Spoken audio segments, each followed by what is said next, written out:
오늘 말씀은 시편 1편 말씀 보도록 할게요. 1편 1절에서 6절까지 말씀.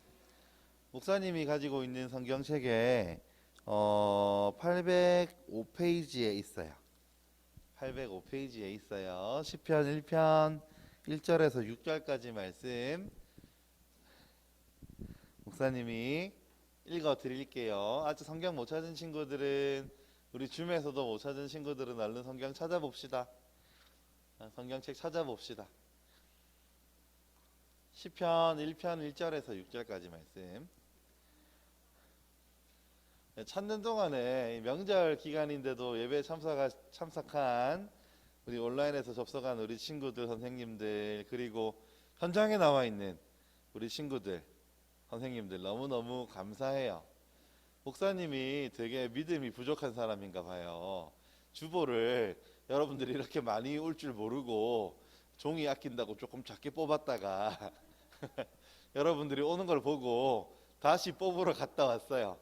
야, 참 목사님이 굉장히 여러분들 보면 뿌듯하고 기분이 좋네요. 자, 시편 1편 1절에서 6절까지 다 찾았나요? 자, 다 찾았으면은 현장에 나와 있는 친구들은 목사님하고 교독해서 읽고 번갈아 가면서 읽고, 온라인에 있는 친구들은 그냥 쭉 한번 눈으로 따라가면서 읽어주시면 좋을 것 같아요. 목사님 먼저 읽을게요. 복 있는 사람은 악인들의 꾀를 따르지 아니하며 죄인들의 길에 서지 아니하며 오만한 자들의 자리에 앉지 아니하고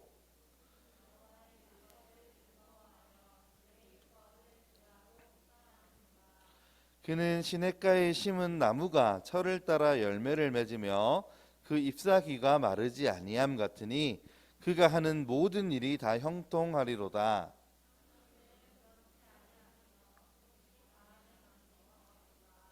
그러므로 악인들은 심판을 견디지 못하며 죄인들이 의인들의 모임에 들지 못하리로다. 무릇 의인들의 길은 여호와께서 인정하시나 악인들의 길은 망하리로다. 아멘. 우리 앞뒤 좌우로 한번 인사할까요? 우리 초등부 친구들 같이 예배당에 참석했는데도 서로 얼굴도 모르는 친구들이 많지요. 목사님도 그래요. 아직 이름 다 못 외운 친구들도 있어요. 우리 은찬이나 우리 지민이나 이렇게 이름을 외우고 있는 친구들도 있고, 아직 이름을 모르는 친구들도 있고, 그래서 목사님이 이름 외우려고 얼마나 노력을 많이 하고 있는지 몰라요. 은찬이는 오후 예배 때 맨날 본다, 그지? 아빠 따라서 맨날 오니까 자주 보죠. 여러분, 우리가 시편이라는 책을 공부를 하고 말씀을 들을 때요, 시편은 우리가 그냥 시가 적혀 있는 시인가 보다라고 생각하기 쉽지만 시편은 그렇지 않아요. 여러분, 우리가 시편을 찾을 때 한 가지 팁이 있는데, 시편을 성경책에서 빨리 찾고 싶을 때 어떻게 찾으면 되는 줄 알아요? 성경책을 딱 잡고, 목사님만의 비법인데 한 가운데를 딱 잡아가지고 열면 시편이 나와요. 신기하죠? 맞아요? 지민이 해봤는데 맞아? 아니야. 그거는 찬송가를 포함했겠지, 그지? 찬송가 빼고 성경책을 잡고 딱 가운데를 열면 시편이 나와요.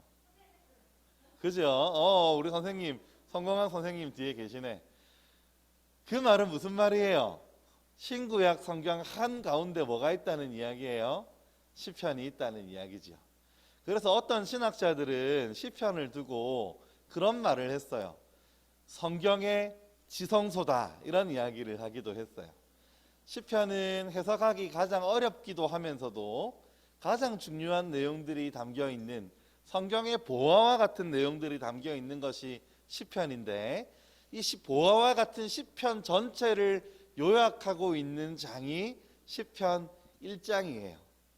그러니까 오늘 우리가 읽었던 시편 1편이 성경 전체의 요약이라고 말해도 무방하지 않을 정도로 중요한 시편이라고 할 수 있겠지요. 여러분, 오늘은 우리가 명절이에요, 그죠? 명절에 우리가 어떤 인사합니까? 새해 복 많이 받으세요. 이렇게 인사를 하죠. 이 인사를 많이 해요. 오늘도 목사님 이제 일부 예배 끝나고 내려오시는 성도님들께 새해 복 많이 받으세요. 이렇게 인사를 했어요. 근데 여러분, 뭐가 복일까요? 우리가 복을 많이 받아라 이렇게 이야기를 할 때 복이 뭘까요? 이 복이 어떤 거냐라고 하는 것을 오늘 시편은 우리에게 다루고 있는데, 시편 전체가 말하고 있는 복의 의미가 이 1편에 담겨져 있다고 보면 괜찮을 것 같아요. 여러분, 시편 전체에 있는 이 복의 의미, 복이 뭘까요? 오늘 시편 1편 1절 말씀 딱 보면은 이렇게 말씀하지요. 복 있는 사람은 악인들의 꾀를 따르지 아니하며 죄인들의 길에 서지 아니하며 오만한 자들의 자리에 앉지 아니하고. 일단 복이 있는 사람이 어떤 사람인지를 뭐가 아니다 하면서 알려주고 있죠. 이 어떤 사람들입니까? 악인들 따르지 않아요. 꾀를. 죄인들의 길에 서지 않아요. 오만한 자들의 자리에 앉지 않아요. 여러분이 우리 이걸 보면 뭔가 점진적으로 이루어지고 있는 모습을 보게 돼요. 악한 사람들이 처음에 우리에게 어떤 생각을 줍니다. 그 생각을 따르지 않아요. 이 생각이 넘어간 사람들은 어떻게 되죠? 그 사람들을 따라서 길로 걷게 되죠. 걸어가는 단계로 진행하게 돼요. 그 다음에 어떻게 되지요? 마지막에는 그 악한 사람들이 모여 있는 곳에 앉아버리게 되는 거죠. 점진적으로 이 악함이 진행되고 있는 단계를 보여주고 있어요. 그러면 무슨 말이에요? 성경에 여러분 악인들이다 라고 이야기할 때, 성경이 악한 사람이다 라고 말할 때 이 사람은 사람을 죽이고 거짓말을 하고 이런 사람을 악인이라고 말하느냐?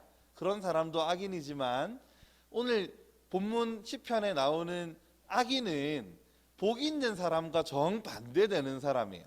다시 말하면 어떤 사람일까요? 복이 없는 사람이에요. 복이 없는 사람은 어떤 사람일까요? 그럼 복이 있는 사람이 어떤 사람인지 보면 되겠죠. 그 반대니까. 여러분, 복이 있는 사람 2절부터 진짜 설명하고 있네요. 어떻게 말씀하고 있나요? 오직 여호와의 율법을, 하나님의 말씀을 즐거워하며 그의 율법을, 말씀을 주야로 묵상하는도다. 여러분, 여기 묵상한다는 단어는 생각한다는 단어가 아니고 말씀을 자주 이렇게 읊조린다는 의미예요. 복이 있는 사람은 결국 뭐예요? 하나님의 말씀을 가까이 하는 사람, 하나님 말씀을 마음에 두기를 좋아하고 하나님과 가까이 하기를 좋아하는 사람이 복 있는 사람이라는 거죠. 그럼 여러분, 악인은 어떤 사람일까요? 나쁜 짓을 하는 사람이라기보다는 하나님의 말씀을 가까이 하지 않는 사람, 하나님의 말씀을 읊조리지 않는 사람, 하나님의 말씀대로 살려고 하지 않는 사람이 악인이다, 이렇게 성경이 이야기하고 있다는 걸 우리가 알게 되겠죠. 여러분, 이 하나님의 말씀을 가까이 하는 복 있는 사람을 오늘 성경은 뭐라고 비유를 했냐면 3절 말씀에 보면 시냇가에 심은 나무로 비유를 했어요. 여러분, 나무가 어디에 심겨져 있느냐가 너무너무 중요해요. 지금 시냇가에 심긴 나무에서 중요한 건 뭐냐면 나무가 중요한 게 아니고 어디에 심겼느냐 하는 게 중요해요. 자, 여러분들이 나무라고 합시다. 여러분들이 나무면 어디에 심기고 싶나요? 사막 한가운데?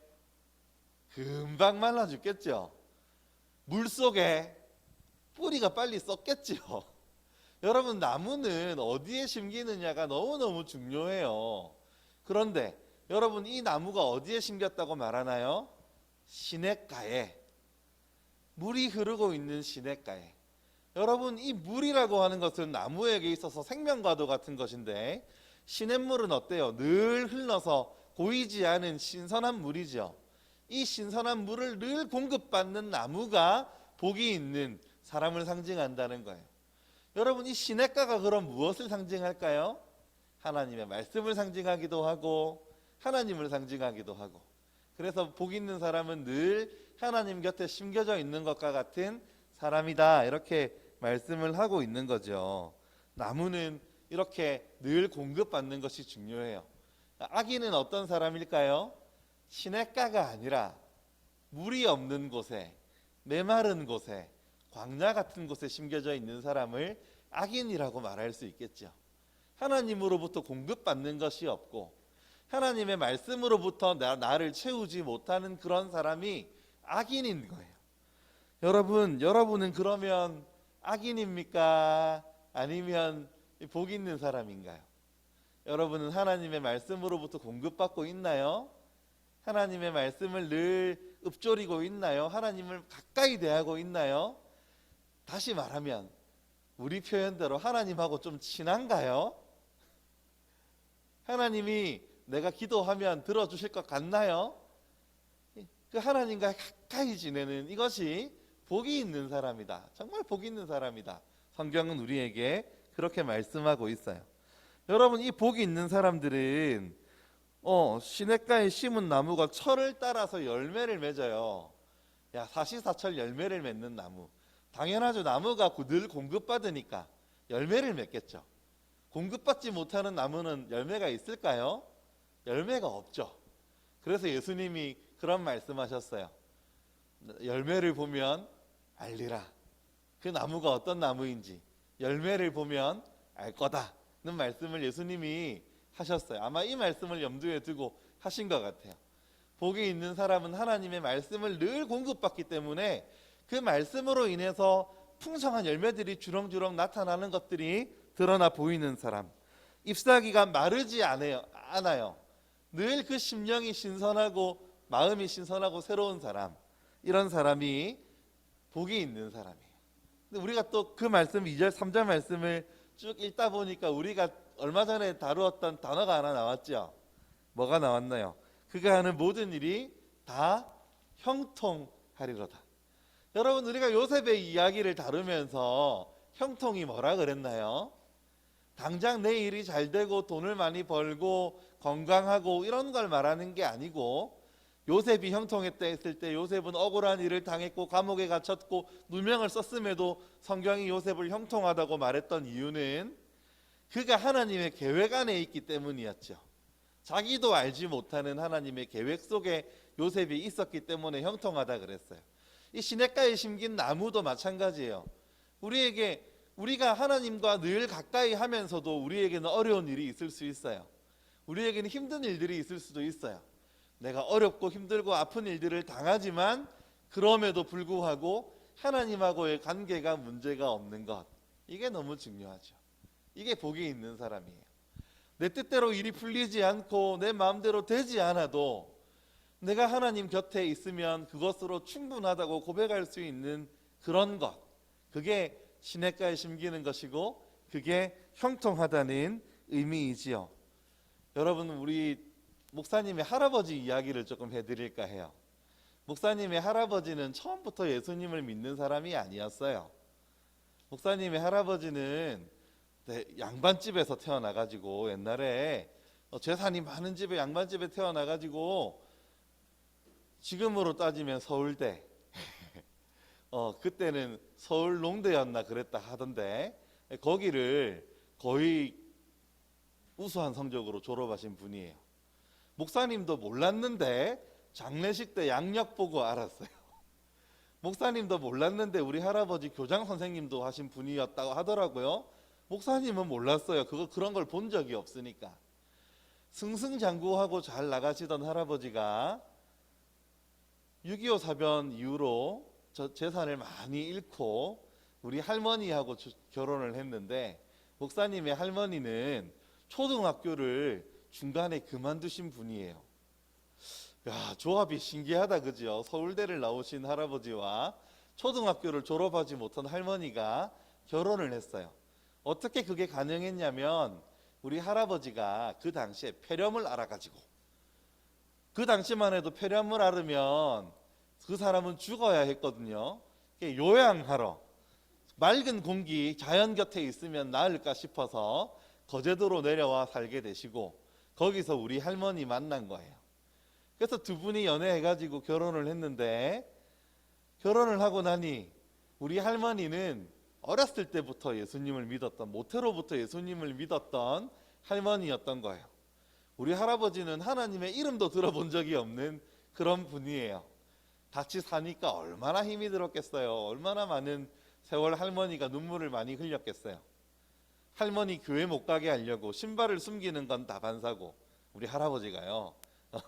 그 당시에 그 섬에서 전빵집을 했는데, 여러분 전빵이 뭐냐면 슈퍼마켓 같은 건데, 오늘날 그 물건을 섬이니까 배로 받아와야 물건을 팔 수 있잖아요.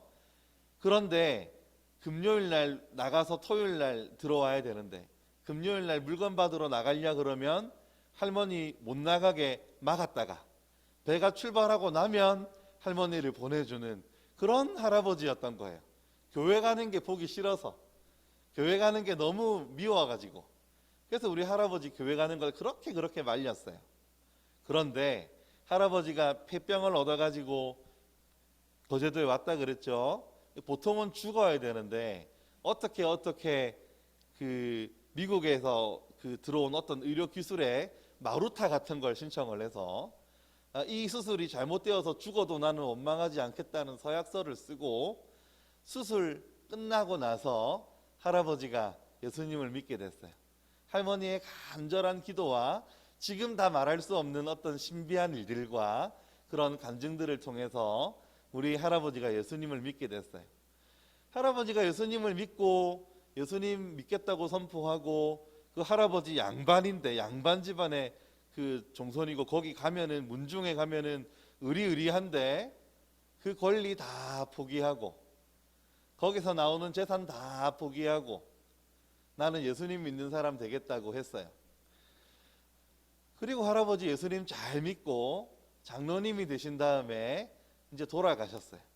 할아버지 돌아가실 때 책상 위에다가 이제 주일 헌금, 토요일 날 돌아가셨는데 책상 위에 주일 헌금, 감사 헌금, 11조 가지런히 봉투 올려놓으시고, 자녀들에게 다 전화해서 너희가 믿음으로 살아야 된다 말씀 다 하시고 누워서 주무셨는데 그 길로 천국 가셨어요. 이 할아버지랑 나누었던 대화들이, 목사님이 떠오르는 대화들이 참 많이 있는데, 목사님이 할아버지한테 물어본 적이 있어요. 할아버지, 그렇게 풍족한 재산이 있었는데 그거 다 잃어버리고 지금이라도 좀 가서 달라 그래가지고 받으면 우리가 이렇게 어렵게 살지 않을 텐데. 목사님 어렵게 살았다 그랬잖아요. 할아버지 시대 때에는 부자였다 그러니까 화가 나는 거예요. 아니 그거 좀 나 예수님 그거 믿지만 굳이 나올 필요가 있었나요? 그것 좀 받으면 떵떵거리고 살았을 텐데 왜 그랬어요? 할아버지한테 왜 그랬어요? 이렇게 따져 물었던 어린 시절의 목사님이 있습니다. 그때 할아버지 뭐라 그러셨냐면, 나는 모든 재산 잃고 건강을 잃었지만 하나님을 얻었고 예수님을 얻어서 너무 행복하다 말씀하셨어요. 다 잃었는데, 다 없어졌는데 하나님 한 분 알게 되고 하나님 믿게 되고 내 자녀가 목사가 되고 내 손주들이 목사가 되고 나는 너무 행복한 사람이다. 우리 할아버지 말씀하셨어요. 그 할아버지 음성이 늘 귓가에 목사님은 들립니다. 이 할아버지 뭐라고 늘 말씀하셨냐면, 하나님 가까이 하는 것이 복이다. 여러분 성경 전체의 요약이죠. 오늘 말씀, 여러분 시냇가에 심기운 나무가 어려운 일을 당할 수 있어요. 힘든 일을 당할 수 있어요. 우리 할아버지처럼 건강이 나빠지고 어려움을 당해서 수술해도 가능성이 없어 보이는 수술을 하고 정말 힘들어 보이는 이런 일들을 당할 수 있지만, 형통이라고 하는 것, 성경이 말하는 믿는 사람이 형통하다고 하는 것은 늘 하나님과 바른 관계에 있는 것, 현실적으로는 어려움이 있을 수 있어도 형통할 수 있다는 것, 오늘 말씀이 우리에게 알려주고 있어요. 사랑하는 초등부 친구 여러분, 이게 형통한 사람의 삶이고 이게 복이 있는 사람의 삶이고, 목사님은 여러분들이 복이 있는 사람들이 되기를 바라요. 오늘 4절 말씀, 악인들은 어떻습니까? 하나님을 떠난 사람들은 어때요? 그렇지 아니하며. 악인들은 정반대다, 그죠? 하나님과의 관계가 없고 하나님과 멀어진 사람들은 바람에 나는 겨 같아요. 여러분, 바람에 나는 겨를 여러분들은 본 적이 없어가지고 이해가 잘 안 될 것 같은데, 목사님은 촌놈이라서 잘 알지요. 키에다가 이제 곡식 올려놓고 위로 탈탈 털면 알곡은 밑에 모이고 겨 같은 건 바람 불어서 날아가 버리는 이 바람이 나는 겨 너무 가볍고 너무 묵직함이 없고 그냥 바람 불면 부는 대로 날아가 버리는 이 겨들 같다는 거예요. 악인들은 하나님을 모르기 때문에, 하나님이 누구이신지를 모르고 하나님으로부터 공급받음이 없기 때문에 이런 가벼운 인생을 사는 악인들은 5절 말씀에 심판을 견디지 못하고 의인들의 모임에 들지를 못해요. 여러분, 하나님을 모르기 때문에 이런 비참한 삶을 사는 거죠. 그러나 하나님께 늘 공급함을 받는 복이 있는 사람들의 삶은 어떻습니까? 의인들의 길은 여호와께서 인정하시나, 하나님의 인정함을 받는 삶을 살게 되는 거죠. 사랑하는 우리 초등부 친구들, 오늘 이제 말씀을 맺으려고 그래요. 새해 첫날이고 우리가 음력으로 따지면 그죠? 새해 복 많이 받으라는 인사를 하는 이 시기에 성경이 말하는 복이 무엇인지를 꼭 기억하고 하나님과 가까이 하는 삶, 시냇가에 심기운 나무와 같은 삶, 하나님의 말씀을 늘 가까이 하여 하나님으로부터 공급받음이 무엇인지 아는 삶을 어려서부터 살아가는 우리 모든 친구들이 되기를 바랍니다. 명절 기간에 싸우지 말고 아프지 말고 명절 기간에 하나님과 가까이 하는 은혜가 여러분에게 있기를 기대합니다. 기도할까요? 사랑과 은혜가 많으신 주님, 감사합니다. 오늘 시편 1편 말씀을 통해서 우리가 새해 받아야 할 복이 무엇인지를 말씀을 나누었습니다. 하나님과 가까이 하는 삶, 하나님으로부터 공급받아서 잎사귀가 푸르고 많은 열매를 맺는 삶이 무엇인지 나누었사오니 하나님, 우리 아이들이 그런 은혜 가운데 자라나는 아이들이 될 수 있도록 주님 인도하여 주시고, 복 있는 인생, 아버지 형통한 인생들을 살아가는 우리 모든 아이들 되도록 주님 인도하여 주시옵소서. 살아계신 주 예수 그리스도의 이름으로 기도하옵나이다. 아멘. 하늘에 계신 우리 아버지여, 이름이 거룩히 여김을 받으시오며 나라가 임하시오며 뜻이 하늘에서 이루어진 것 같이 땅에서도 이루어지이다. 오늘 우리에게 일용할 양식을 주시옵고 우리가 우리에게 죄 지은 자를 사하여 준 것 같이 우리 죄를 사하여 주시옵고 우리를 시험에 들게 하지 마시옵고 다만 악에서 구하시옵소서. 나라와 권세와 영광이 아버지께 영원히 있사옵나이다. 아멘.